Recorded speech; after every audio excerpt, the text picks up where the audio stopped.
This channel does not promote any violent, harmful, or illegal activities. All content provided by this channel is meant for an educational purpose only. Brought to you by V-Guard, co-powered by Sensodyne O Bhimal, বলো কথা কেশরী। Associate sponsor Ultratech Cement. TVN বাংলায় স্বাগত। আপনাদের সঙ্গে আমি তন্নিষ্ঠা রয়েছি, আমার সঙ্গে রয়েছে লিমা। আর লিমা, যে খবরে আমরা নজর রেখেছি সেটা হচ্ছে নন্দীগ্রাম, কারণ সেখানে বিজেপি মহিলা কর্মী খুনে অশান্ত নন্দীগ্রাম। দিকে দিকে ক্ষোভের আগুন জ্বলছে। লাঠিচার্জের ছবি কিছুক্ষণ আগে দেখাচ্ছিলাম আপনাদেরকে, ফের একবার আপনাদেরকে দেখাচ্ছি। অগ্নিগর্ভ নন্দীগ্রাম, পুলিশের লাঠিচার্জ এবং সেখানে সেন্ট্রাল ফোর্সও মোতায়েন করা হয়েছে। এবং সুপ্রিয় গুহ আমাদের প্রতিনিধি আমাদের সঙ্গে রয়েছেন সরাসরি ঘটনাস্থল থেকে। সুপ্রিয়র থেকে এই মুহূর্তে সেখানে কি পরিস্থিতি জানবো সুপ্রিয়?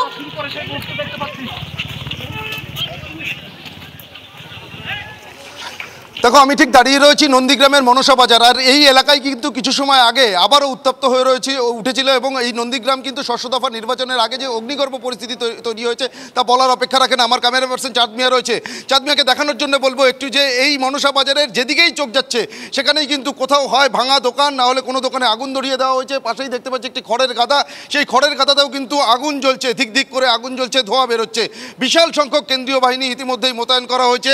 র্যাব থেকে শুরু করে উচ্চপদস্থ পুলিশ আধিকারিক তারা এসে এলাকায় পৌঁছেছে। বিজেপির কর্মী সমর্থকেরা তারা কিন্তু গতকাল রাতে যে সশস্ত্র বাইক বাহিনী হামলা চালায় এবং রথিবালা আড়ি নামে এক বিজেপি কর্মীর মৃত্যুর ঘটে, তাকে খুন করা হয়েছে বলে বিজেপির তরফ থেকে অভিযোগ করা হচ্ছে। সেই ঘটনাকে কেন্দ্র করেই কিন্তু আজ সকাল থেকেই বিজেপি কর্মী সমর্থকেরা তারা রাস্তা অবরোধ করে বিক্ষোভ দেখাতে শুরু করে। কিন্তু কাদের দোকান জ্বালিয়ে দিল সুপ্রিয়? যার দোকান জ্বালিয়ে দিল তিনি কি তৃণমূল কর্মী?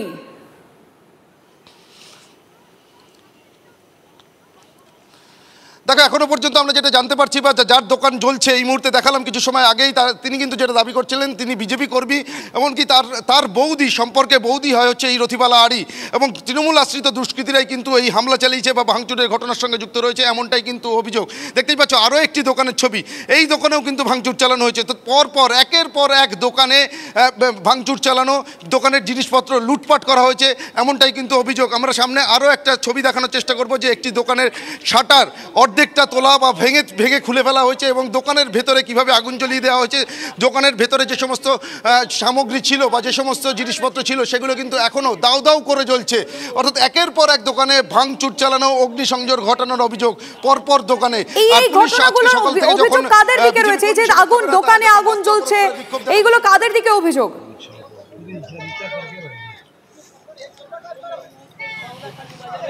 দেখো, স্থানীয় যারা এই পরিস্থিতির শিকার হয়েছেন বা বিজেপি কর্মী যারা রয়েছেন তারা কিন্তু তৃণমূল আশ্রিত দুষ্কৃতীদের দিকেই এই অভিযোগের আঙুল তুলছেন। যদিও স্থানীয় তৃণমূল নেতৃত্ব তারা কিন্তু যাবতীয় অভিযোগ অস্বীকার করছেন এবং সেক্ষেত্রে কিন্তু যেটা তৃণমূলের তরফ থেকে দাবি করা হচ্ছে যে বিজেপির গোষ্ঠীকন্দলের কারণেই এই ঘটনা। এবং সেক্ষেত্রে যেটা গতকাল রাতে কিন্তু এই ঘটনার সূত্রপাত গতকাল রাত 2টো নাগাদ স্থানীয় যারা গ্রামবাসীরা রয়েছেন, বিশেষ করে বিজেপি কর্মীরা তারা যখন রাত পাহারা দিচ্ছিলেন সেই সময় অভিযোগ বাইক নিয়ে বেশ কিছু সশস্ত্র দুষ্কৃতী তারা গ্রামে ঢোকে এবং গ্রামে ঢোকার পর তারা ভাঙচুর চালাতে শুরু করে এবং তাদের সঙ্গে থাকা আগ্নেয়াস্ত্র বা ধারালো অস্ত্র নিয়ে তারা হামলা চালায়। রথিবালা আড়ি নামে এক মহিলা বিজেপি কর্মী, যেটা দাবি করা হচ্ছে বিজেপির তরফ থেকে, তাকে এলোপাথারি ধারালো অস্ত্র দিয়ে আঘাত করা হয় এবং সেই সময় তাকে বাঁচানোর জন্য তার ছেলে সঞ্জয় আড়ি যখন এগিয়ে যান তাকেও কিন্তু ধারালো অস্ত্রের আঘাত করা হয়। তিনি গুরুতর আহত অবস্থায় হাসপাতালে চিকিৎসাধীন রয়েছেন। রথিবালা আড়ির ইতিমধ্যেই মৃত্যু হয়েছে, তাকে খুন করা হয়েছে বলে অভিযোগ করা হচ্ছে বিজেপির তরফ থেকে। অন্যদিকে এই ঘটনাতে কিন্তু সব মিলে প্রায় 7 থেকে 8 জন বিজেপি কর্মী তারা আহত হয়েছেন।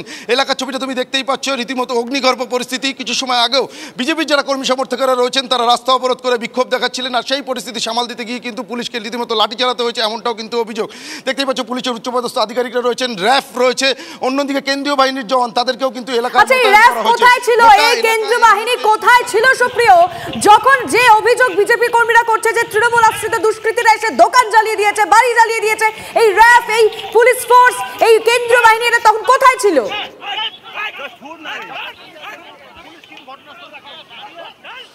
দেখো, গতকাল রাতের ঘটনার পর থেকে কিন্তু এলাকায় পুলিশ মোতায়েন করা হয় এবং আজ সকাল থেকে যখন বিজেপি কর্মী সমর্থকেরা তারা গতকালের ঘটনাকে সামনে রেখে প্রতিবাদ বিক্ষোভে সোচ্চার হয়েছিল সেই সময়ও কিন্তু এলাকায় পুলিশ মোতায়েন ছিল এবং তাদের যে ক্ষোভ সেই ক্ষোভটা গিয়ে কিন্তু পরে কার্যত পুলিশের উপর, অর্থাৎ পুলিশের ভূমিকা নিয়ে তারা প্রশ্ন তুলতে শুরু করেন এবং পুলিশের সামনেই তারা রাস্তা অবরোধ করে বিক্ষোভ কর্মসূচিতে সামিল হন। আর সেই বিক্ষোভ এতটাই নিয়ন্ত্রণের বাইরে চলে যেতে শুরু করে যে পরিস্থিতি সামাল দেওয়ার জন্য পুলিশকে কিন্তু রীতিমতো লাঠি চালাতে হয়েছে, এমনই কিন্তু অভিযোগ সামনে উঠে আসছে। এবং রাস্তার দিকে যেখানেই তুমি চোখ যাবে, দেখবে কোথাও ভাঙা কাঠে ভাঙা দোকানের বিভিন্ন সামগ্রী থেকে শুরু করে কাঠের গুঁড়ি, টিনের টুকরো, বিভিন্ন ধরনের সামগ্রী গোটা রাস্তার উপরে পড়ে রয়েছে এবং ডান দিকে বাদিকে যেখানে যে সমস্ত দোকানগুলো রয়েছে হয় দোকানে ভাঙচুর চালানো হয়েছে আর না হলে দোকানে অগ্নিসংযোগ ঘটিয়ে দেওয়া হয়েছে। এই মুহূর্তে তুমি যে জায়গায় রয়েছো সেখানে আপাতভাবে দেখে মনে হচ্ছে পরিস্থিতি কিছুটা হলেও নিয়ন্ত্রণে আছে, কিন্তু ফের কি আবার উত্তেজনার কোনো একটা পরিস্থিতি তৈরি হতে পারে বলে এখন অব্দি পুলিশ বা সেন্ট্রাল ফোর্স তারা মনে করছেন? কি বলছেন তারা?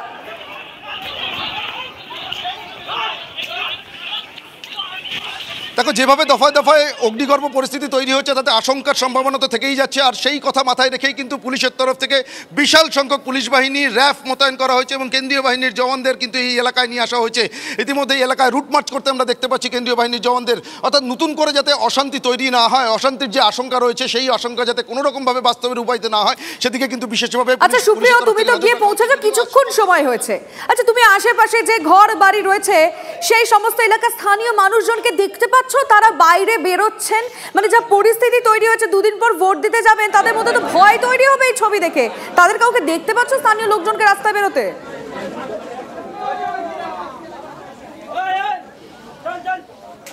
দেখো, সোনাচূড়া বাজার থেকে যখন আমরা এই মনসা বাজারের দিকে আসছি তখন রাস্তার দুধারে যে সমস্ত ঘরবাড়ি রয়েছে বা গোটা রাস্তা কিন্তু জনশূন্য আমরা বলতে পারি। তার কারণ গতকাল রাতের যে ঘটনা এবং তারপর আজ সকাল থেকে যে পরিস্থিতি তৈরি হয়েছে, রীতিমতো অগ্নিগর্ভ পরিস্থিতি বলা যেতে পারে, সেই পরিস্থিতিকে সামনে রেখে গ্রামের বাসিন্দা যে আতঙ্কগ্রস্ত, কারণ মাঝে আর মাত্র একটা দিন ষষ্ঠ দফা নির্বাচনের আগে যেভাবে উত্তপ্ত হয়ে উঠেছে এই নন্দীগ্রাম এবং মনসা বাজার এলাকা, সেই বিষয়টাকে সামনে রেখে কিন্তু সাধারণ মানুষ যে বা গ্রামের বাসিন্দারা তারা যে রীতিমতো আতঙ্কিত তা বলার অপেক্ষা রাখে না। তবে এই মুহূর্তে পরিস্থিতি অনেকটাই নিয়ন্ত্রণে।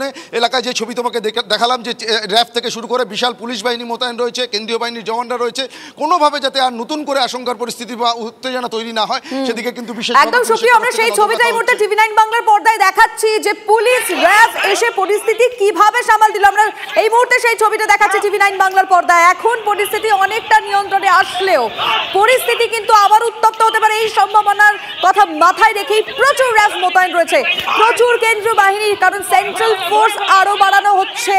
খবর দেওয়া হয়েছে সেন্ট্রাল ফোর্স আরো আসছে এই মুহূর্তে নন্দীগ্রামে। আমরা জানি ভোটের সময় দাঁড়িয়ে এই নন্দীগ্রাম পলিটিক্যালি কতটা ইম্পর্টেন্ট, কতটা সিগনিফিকেন্ট একটা জায়গা, কতটা একটা হটস্পট বলি আমরা। সেই নন্দীগ্রামে ভোটের মাত্র দুদিন আগে এই ছবি।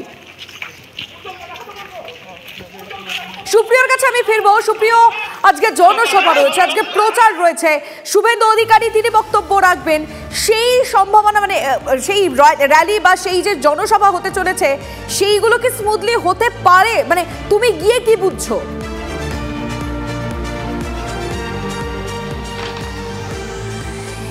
দেখো, একটা অশান্তির পরিস্থিতি, অগ্নিগর্ভ পরিস্থিতি যা তৈরি হয়েছে একেবারে নির্বাচনের একদিন আগে, আগামী পরশুদিন হচ্ছে নির্বাচন, শনিবার, এবং তার আগে যেভাবে অগ্নিগর্ভ পরিস্থিতি এই নন্দীগ্রামের মনসাবাজার এলাকায় তৈরি হয়েছে তাতে কিন্তু বলার অপেক্ষা রাখে না। রাজনৈতিক উত্তাপ যে আরও বাড়বে এবং শাসক বিরোধী দুই রাজনৈতিক দলের যারা কর্মী সমর্থকেরা রয়েছেন তারাও কিন্তু রীতিমতো ক্ষোভে ফুসছেন বলা যেতে পারে।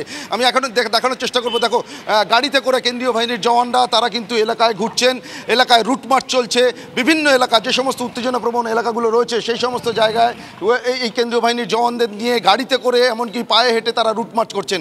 দেখানোর চেষ্টা করবো রাস্তার উপরে বিভিন্ন জায়গাতে ইট থেকে শুরু করে কাঠের গুঁড়ি ফেলে রাস্তা অবরোধ করে বিজেপি কর্মী সমর্থকেরা তারা বিক্ষোভে সামিল হয়েছিলেন। সেই সমস্ত রাস্তার উপরের যে ইটের টুকরো, কাঠের গুঁড়ি, সেগুলোকে সরিয়ে দিয়ে রাস্তা যাতে আবার যান চলাচলের জন্য স্বাভাবিক করা যায় সেই চেষ্টাই কিন্তু পুলিশের তরফ থেকে করা হচ্ছে। তবে নতুন করে অশান্তির একটা আশঙ্কা থেকেই যাচ্ছে, আর সেই বিষয়টাকে মাথায় রেখেই কিন্তু পুলিশ প্রশাসন যথেষ্ট তৎপর রয়েছে। উচ্চপদস্থ পুলিশ আধিকারিক থেকে শুরু করে বিশাল সংখ্যক র্যাফের বাহিনী, এমনকি কেন্দ্রীয় বাহিনীর জওয়ানদের সঙ্গে নিয়ে কিন্তু রুটমার্চ চালানো হচ্ছে, কোনোভাবে যাতে আইন শৃঙ্খলা পরিস্থিতির অবনতি আর নতুন করে না হয় সেদিকে কিন্তু পুলিশের তরফ থেকে বিশেষ। অবশ্যই আমরাও এটা চাই সুপ্রিয়, যাতে যত দ্রুত সম্ভব পরিস্থিতি আয়ত্তে আসুক এবং স্বাভাবিক হোক, মানুষ যাতে নির্ভয়ে ভোটটুকু দিতে যেতে পারেন, এটাই আমরা চাইব।